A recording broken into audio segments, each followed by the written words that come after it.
selamat hari Minggu. Ketemu lagi dengan Kak Gebi di hari ini Minggu 10 November 2024 di Kids in Christ Online. Kita akan mulai kebaktian sekolah minggu online kita. Hari ini judul cerita firman Tuhannya tidak hanya memikirkan diri sendiri. Belajar dari siapa ya kita hari ini? Nanti kita akan lihat lebih lanjut. Sebelumnya kita akan berdoa dulu, lalu kita akan memuji Tuhan, lalu mendengarkan firman Tuhan sama-sama. Mari kita berdoa. Halo Tuhan Yesus, terima kasih kami bisa berkumpul bersama kembali di hari ini untuk memuji Tuhan dan mendengarkan firman Tuhan. Tuhan, terima kasih atas pertolongan dan penjagaan Tuhan selama seminggu kemarin. Kami mau memuji Tuhan, memuliakan Tuhan, menyenangkan hati Tuhan. Biarkan hari ini kami bisa duduk manis, mendengarkan cerita firman Tuhan yang disampaikan, sehingga kami bisa belajar dari cerita firman Tuhan tersebut dan hidup semakin menyenangkan hati Tuhan. Segala hormat, pujian, dan kemuliaan hanya bagi Tuhan Yesus. Di dalam nama Tuhan Yesus kami berdoa dan mengucap syukur. Haleluya. Amin. Oke adik-adik. Sekarang kita akan nyanyi dulu ya. Yuk kita nyanyi sama-sama. Aku bahagia, bahagia, bahagia, bahagia. Aku bahagia, bahagia, karena Tuhan Yesus angkat bebanku. Yesus angkat bebanku dan buang ke laut. Ya, buang ke laut. Ya, buang ke laut. Aku bahagia, bahagia, bahagia, bahagia. Aku bahagia, bahagia, karena Tuhan Yesus angkat cengengku. Yesus angkat cengengku dan buang ke laut. Ya, buang ke laut. Ya, buang ke laut.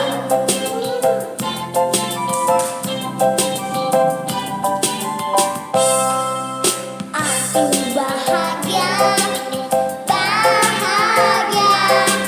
bahagia, bahagia.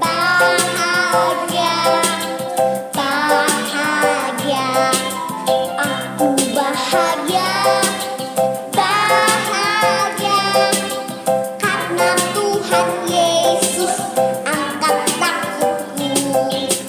Yesus angkat takutku dan buang ke laut. Ya, buang ke laut. Ya, buang ke laut.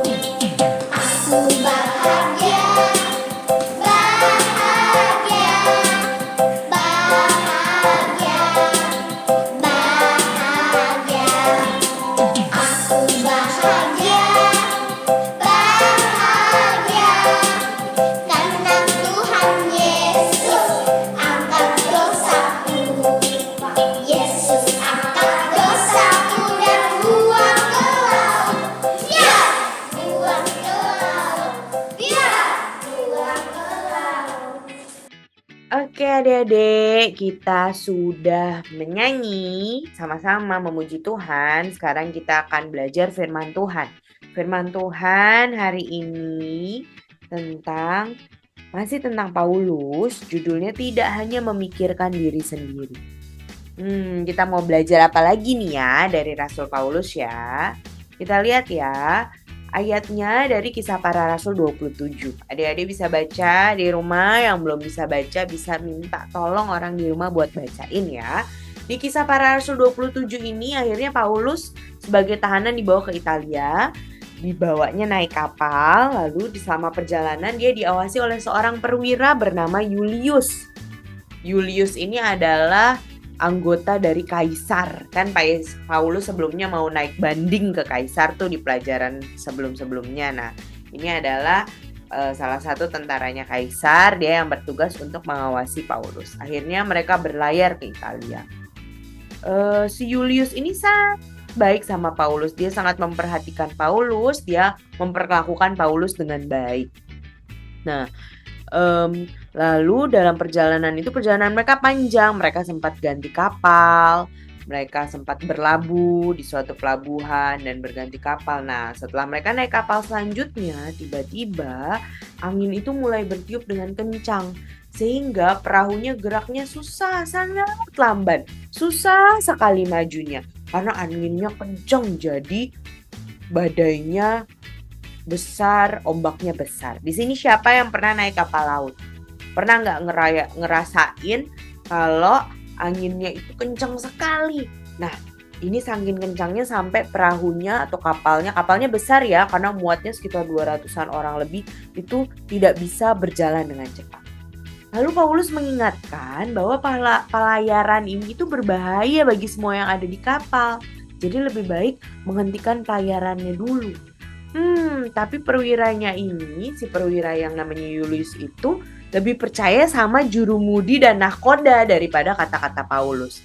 Sebenarnya masuk akal sih adik-adik, karena contohnya kita lihat ramalan cuaca, kita lebih percaya sama ramalan cuaca daripada teman kita yang bilang, oh besok hujan nih, besok panas nih, gitu. Nah, ini kan nahkoda dan jurumudi sudah biasa di atas kapal dan membawa kapal. Jadi perwira itu lebih percaya mereka daripada Paulus. Tapi Paulus tetap menyampaikan karena dia punya hikmat dari Tuhan bahwa pelayaran yang saat ini mereka jalani berbahaya. Walaupun tidak didengarkan, walaupun kayaknya dia tidak dianggap karena dia bukan nahkoda, bukan jurumudi, tapi dia tetap menyampaikan.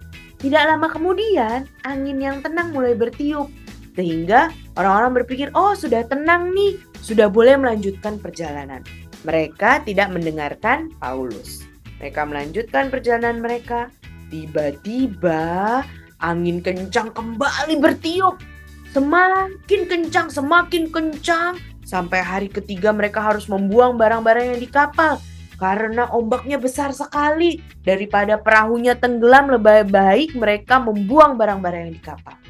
Setelah beberapa hari, malaikat datang kepada Paulus dan menyampaikan pesan.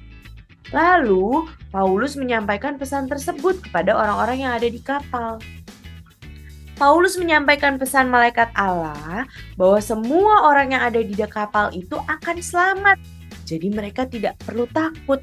Walaupun badainya terus berlangsung, mereka terombang-ambing di dalam perahu, di dalam kapal itu, di tengah badai. Bayangin kalian di dalam kapal terus kalian kegoyang-goyang, pusing, mual, bahkan mungkin ada yang muntah. Mereka nggak nafsu makan. Hari ke-14 Paulus mengajak orang-orang di kapal untuk makan. Setelah mereka makan, mereka kembali kuat dan bersama. Nah, ingat pesannya Paulus kepada orang-orang itu yang dia dapat informasi dari malaikat Allah bahwa dia dan semua orang yang dalam kapal itu akan selamat. Akhirnya kapal itu kandas.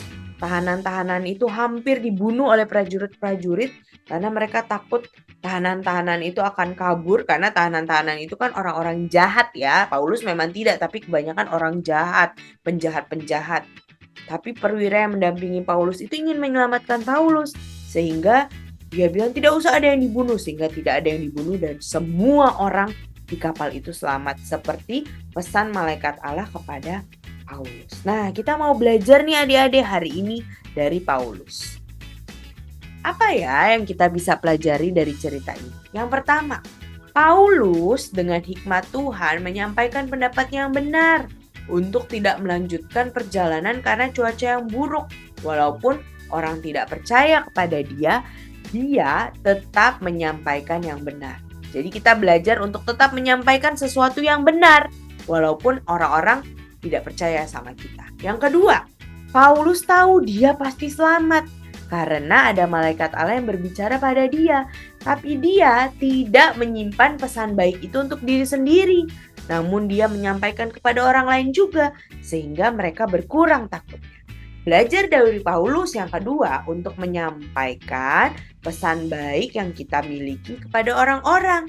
Tidak hanya menyimpan pesan baik itu untuk diri sendiri. Contohnya apa saat ini? Contohnya kita tahu bahwa Tuhan Yesus itu Tuhan dan Juru Selamat. Itu adalah sebuah pesan yang baik. Kita tidak simpan untuk diri sendiri, kita ceritakan ke orang-orang. Yang ketiga, Paulus menguatkan dan memperhatikan orang-orang yang ada di kapal itu. Dia mengingatkan mereka untuk makan, dia menguatkan mereka dengan mengatakan bahwa kita semua yang ada di kapal ini pasti akan selamat, sehingga mereka tetap kuat dan bersemangat. Jadi kita belajar untuk tetap kuat dan memperhatikan orang-orang di sekitar kita. Kita punya Tuhan, kita punya pengharapan, jadi kita walaupun ada masalah kita tetap bersemangat di dalam Tuhan. Orang-orang di sekitar kita mungkin tidak bersemangat, jadi kita harus menguatkan mereka dan memperhatikan mereka. Ingat yang pertama, tetap sampaikan yang benar. Yang kedua, jangan simpan kabar baik untuk diri kita sendiri, tapi sampaikan kepada orang lain. Yang ketiga, kuatkan dan perhatikan orang-orang di sekitar kita. Tuhan tolong kita adik-adik supaya bisa seperti Paulus. Mari kita berdoa. Terima kasih Tuhan Yesus untuk pembelajaran hari ini dari cerita Paulus. Kami belajar bahwa kami harus tetap menyampaikan yang benar walaupun orang-orang tidak menganggap dan tidak memperhatikan kami. Yang kedua, kami tidak boleh menyimpan kabar baik untuk diri sendiri, tapi kami harus menyampaikan kabar baik kepada orang-orang di sekitar kami. Seperti salah satu contohnya menyampaikan kabar baik bahwa Tuhan Yesus adalah Tuhan dan Juru Selamat. Mampukan kami untuk menyampaikan kabar baik ini kepada orang-orang di sekitar kami. Yang ketiga, Tuhan, kami punya Tuhan yang berkuasa sehingga kami bisa kuat walaupun ada masalah, tetap kuat di dalam Tuhan. Karena itu kami juga harus menguatkan dan memperhatikan orang-orang di sekitar kami seperti Paulus. Terima kasih Tuhan Yesus untuk pelajaran dari kisah Paulus hari ini. Tolong kami untuk melakukan ketiga hal ini sehingga kami bisa jadi berkat dan saksi Kristus dimanapun kami berada. Berkati kami semua dalam kehidupan kami, dalam sekolah kami, dalam kesehatan kami. Pertemukan kami kembali minggu depan tanpa kekurangan suatu apapun. Segala pujian, hormat, kemuliaan bagi Allah Bapa, Allah Anak, dan Allah Roh Kudus. Di dalam nama Tuhan Yesus kami berdoa dan mengucap syukur. Haleluya. Amin. Tuhan Yesus memberkati adik-adik. Sampai ketemu minggu depan. Bye-bye.